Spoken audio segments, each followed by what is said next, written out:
Well, hey everybody. I hope if you're watching this video, you are doing well and having a blessed week. My name is Jack Teroni, and I'm the pastor here at Faith United Methodist Church in the Stroudsburg area.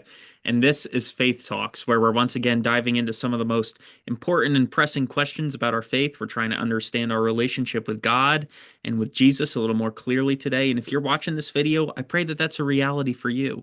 I pray that you are in the process of taking steps towards growing your faith, maybe even your Christian faith and examining more about what it means to be part of that. What does it mean to be a Christian? What does it mean to follow Jesus in discipleship? What does it mean to be a part of church? And that's the point of these videos. That's why I try and answer questions in some of these videos in order to help us understand our faith better and to help it grow. And the question that I thought we would focus on today is one that I've heard quite a few times in my own personal ministry, and it's usually when someone is planning a funeral, or someone has passed, or making maybe end of life decisions for themselves or others. And it was submitted to me as a question for these faith talks and everything. And it says this: it says, can a Christian donate their body to science after they've died, of course, in parentheses, after they died. So can a Christian, someone who belongs to Jesus, be an organ donor or donate their body to science? Oh, that's a really interesting question, and one, that still many Christians in this day and age have different feelings about. And so I thought, I was like, wow, that's a great question to focus on for our next faith talks, and so that's why I chose to focus on it today.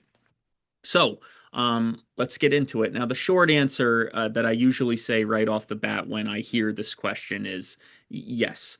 I absolutely believe that a Christian, like myself, maybe even like you too, can be an organ donor. I am an organ donor myself. And I do believe that Christians can donate their bodies to science if that's something they feel called to do and comfortable doing. And many people in this world do exactly that.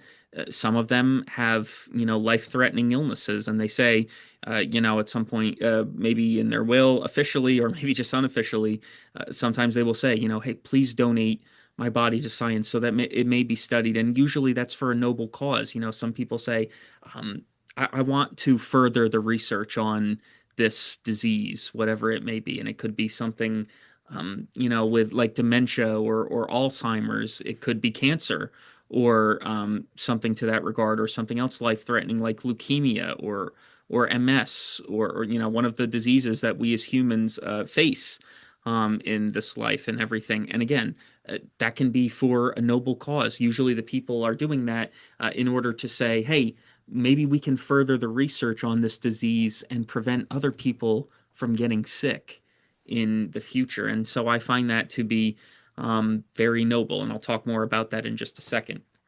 You know, neither choice inherently, according to our faith at least, neither choice prevents someone from being resurrected. And I mean, whether you choose to donate your body to science or be an organ donor or not, neither choice separates us from God, and it doesn't make us any less Christian in that regard. Um, but I understand why people ask the question too. Some people worry that, they say to themselves, hey, if my organs are removed after I die, will my body still be whole?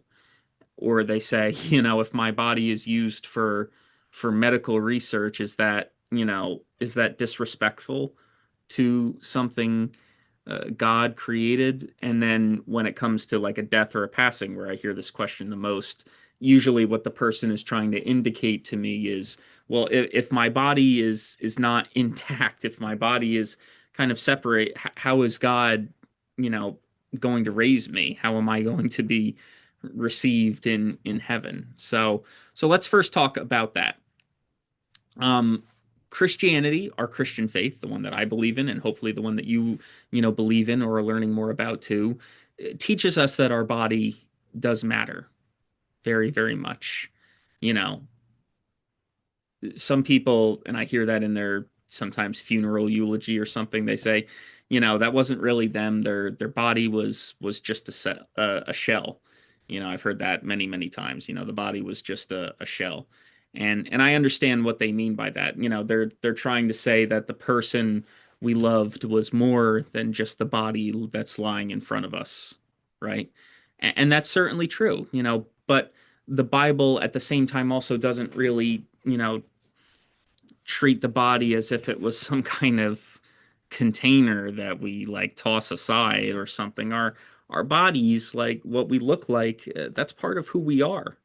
We live through our bodies. We hug through our bodies. We work, we worship, we laugh, eat, cry, sing, all so many things through our bodies. Our bodies are part of the life that God gives us. And when God came into the world, that was through a body. And which body was that? Well, it was through Jesus, right? John's gospel says of Jesus, right? The word became flesh and made his home among us, right? So Jesus, didn't just appear as a big voice in the clouds like an angel does in some of the other sections of the Bible. He's born. He grew up. He was a child at one time. He became tired and hungry at points. He ate with people, he cried with people, he felt pain. And then of course what happens in the, at the climax of that all, he dies. He dies for us and then he was raised. So in that sense, if God didn't believe that our bodies were important, then he wouldn't have sent his son Jesus in one. Hmm? So let's make that clear. And then throughout his time, Jesus, also spent an incredible amount of time caring for people's bodies, right? Jesus healed people who were sick. He restored sight. He helped people walk. He touched people whom everyone else was, afraid to touch. And so if God didn't care about, the health of us and human wholeness, then I say this a lot. Why would Jesus have made those things such an important part of this ministry? If all God's plan was for humanity was diseases or sickness or illness, then why would Jesus heal everybody that he could and encountered during his time here on earth? It's a big thing that, and that's the way that I personally, as a pastor, and so many others in so many churches argue, that God's plan for us is not to be sick forever or not to, fall to illness. Sometimes we do, but it's not God's plan for us. If that was God's plan for us, then Jesus would just say in those moments, no, you're sick. You're a leper, and God must have created that for you. God must have wanted you to be that way. He must have wanted you to be a leper in terrible pain or, or terribly ill. And, that's God's will. Sorry, can't change that. No, Jesus heals and everything. And so that's an important thing to think about and, why bodies are important, and you know, uh, that's one reason that we as Christians should not look at science or medicine as enemies of our faith. Now, medical knowledge can be misused and abused, of course, so that's why research needs to be strong. And, if we're talking about ethics amongst medicine and science, I believe that there needs to be proper oversight and there needs to be respect for human life and all life for that matter, but medicine and science can also become ways that we participate in the work of God's healing in this world, right? And so that brings us back to the organ donation and everything. Now, the Bible doesn't directly talk about, being an organ donor. There's no scripture that you can flip to where God says it's, wonderful to, be an organ donor, or thou shalt check that organ donor box on your driver's license or anything. There's none of that. But what you will find in the Bible is plenty of ways, that we can love our neighbors, right? It's the greatest commandment. Jesus says to love our neighbor. And so organ donation can be one final way, our final way on earth for that matter, of doing that. Organ donation can be loving your neighbor one more time by ensuring that they get an organ that you have and no longer need because of your passing that someone else might, maybe even saving their life. After a sudden or heartbreaking death, somebody's heart may continue beating on in another person, right? Donated lungs may allow someone else to breathe, or a donated cornea may allow somebody to see. There's a lot of different ways that that happens. And, while that doesn't make any kind of death that happens any less painful or erase the grief, unfortunately, that's always going to be there. But it does allow someone to be generous, as God calls us to be, in your final act that may bring just some kind of peace and relief to an all around terrible situation. And we see that in so many different places and ways. Or maybe, not even, maybe someone donating a part of their body, like a kidney or something, in order for someone else to have one. And uh it's that way for a reason. And how moving that can be as a way of loving our neighbors or helping someone out. That's a powerful thing. And that's where I see one of the ways I see God working in this world. So you're aware, this church, Faith, is a part of the United Methodist Church. And one of the things I'm so proud about our denomination is that our church has social principles that we write, based on. And our social principles here in the United Methodist Church are there are conclusions that our denomination has drawn in response to real world issues from the point of view of the Bible and how we view and interpret God and Jesus's commandments in the scriptures and everything. And our social principles describe like donating a body to science or an organ donation as an expression, I'm quoting here, as an expression of Christ's command to love our neighbors. And I'm like, man, that's so great, that we have a response to that. And, maybe something positive can come from that. And then our church supports it. Now, here's an important distinction. What our church also says in that regards, and so many other churches, I'm sure, will say the same thing too. We're not the only ones here, is that it also must be a willing donation. It cannot be, forced or pressured, right? Human organs should never be treated like merchandise. And unfortunately, I wish I could say it was the opposite, but unfortunately, in some places here in this world, they are. There's a black market for that kind of thing, and it's terrible. It's certainly not godly and everything. And there needs to be a willingness and a consent given in that way.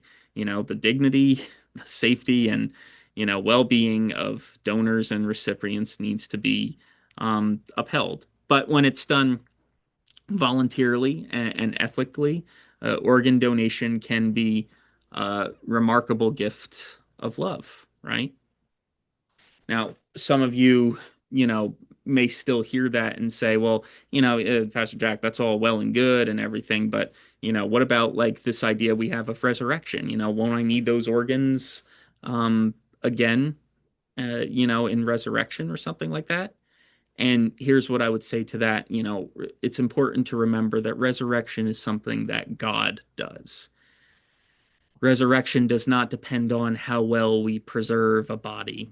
Jesus promises in the Gospel of John that, those who believe in him will be raised on the last day. And Jesus doesn't add any conditions on that. He doesn't say, as long as all parts of your body are still in the same place, you will be, raised on the last day. No, he says you will be raised on the last day if you follow this idea of love, if you, remain a committed disciple of me.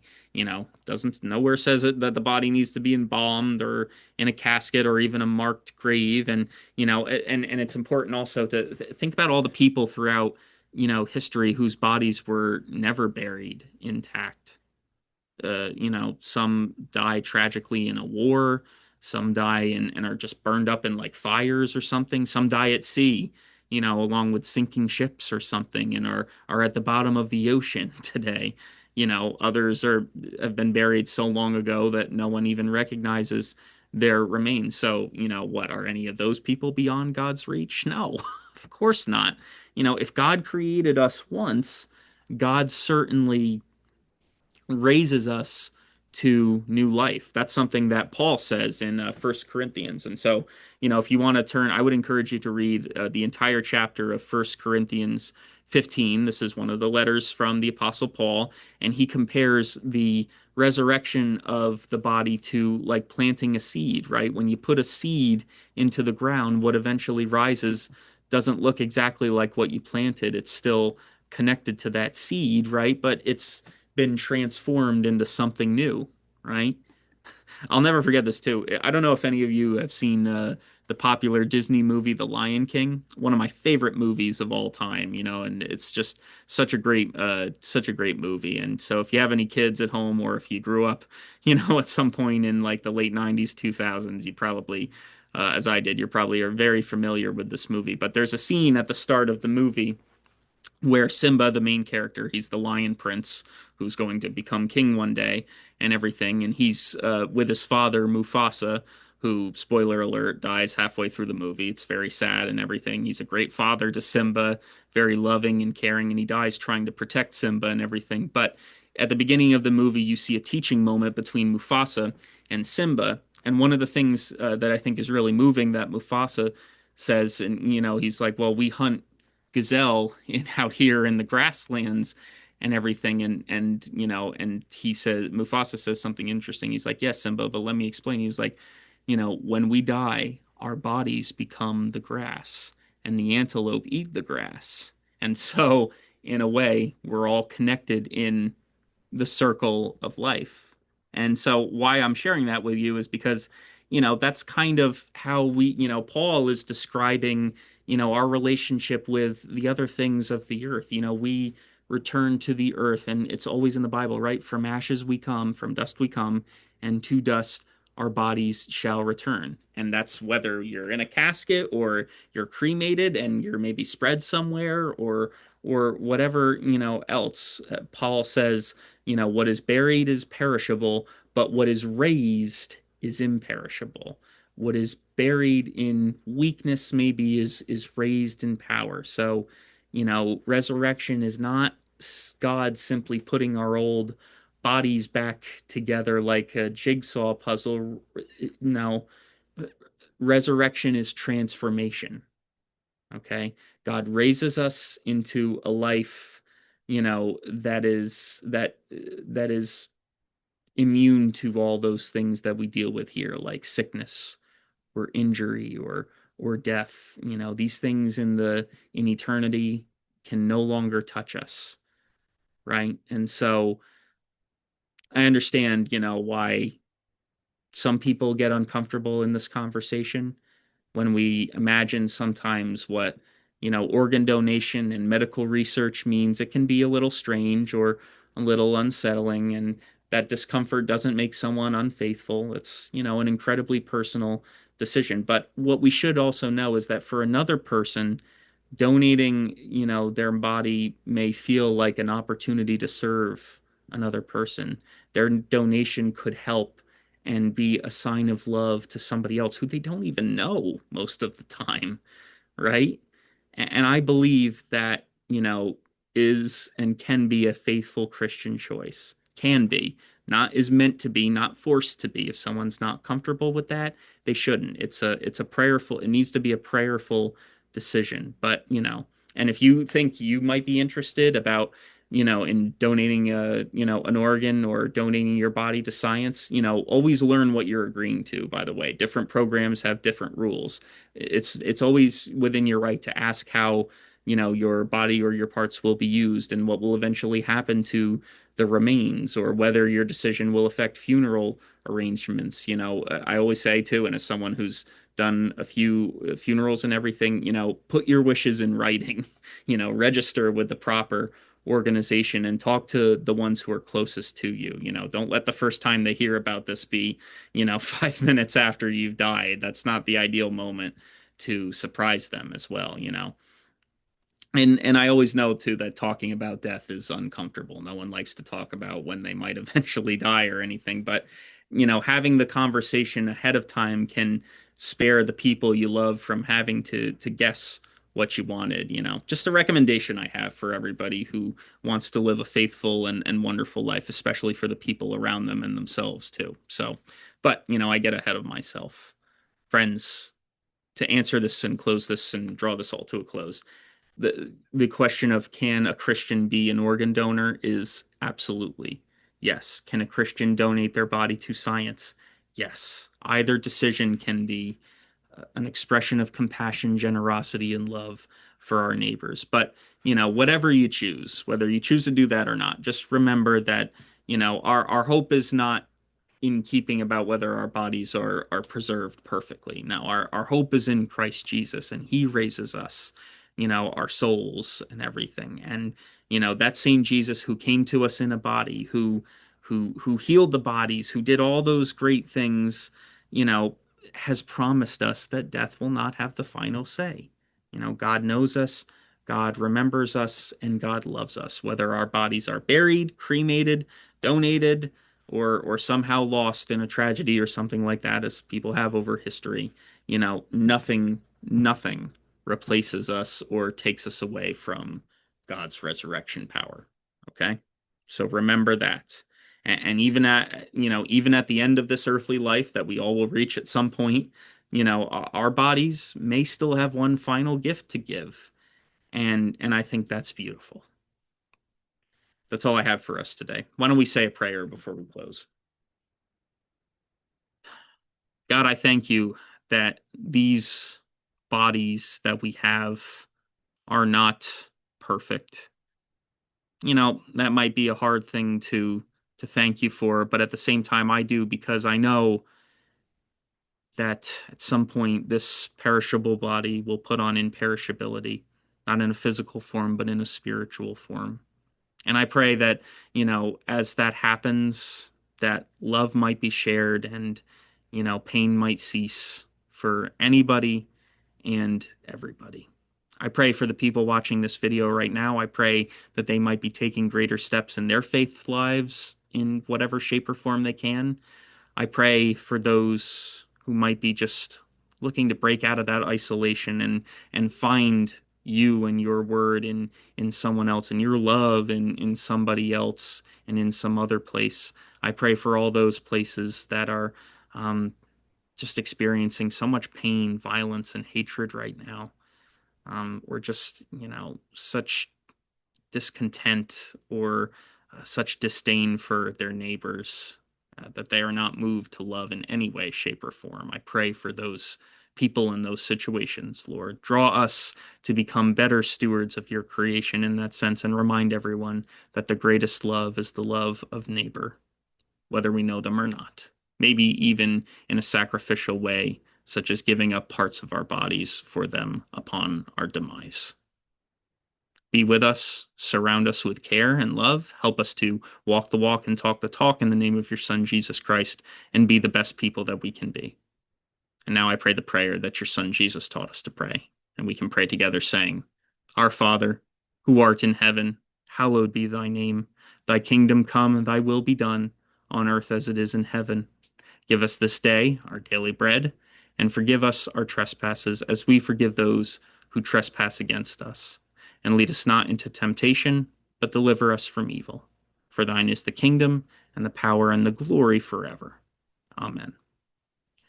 Friends, I hope that this video was meaningful to you. I hope that you were encouraged to take some, further looks and, steps in your faith this day. Again, if, questions like this, maybe you agree with what I said in this video, maybe not, maybe you just still have questions about it, please let me know, or please, reach out to me in some way. And again, I'll tell you, if you want to reach out with more questions, stroudsburgfaith.org, contact information for me is on there, and more just general information about our church here at Faith is on there as well. And again, I'll tell you, if you don't have a church family to come and worship with on Sundays, I would very much invite you to this one. We have our services at 8 a.m. and 10 a.m. We've been having a wonderful time talking about some interesting surprise items and relating them to the Bible over the past couple of weeks, and everything. We have a lot of fun at worship, and so I'd invite you to join us for one of those services.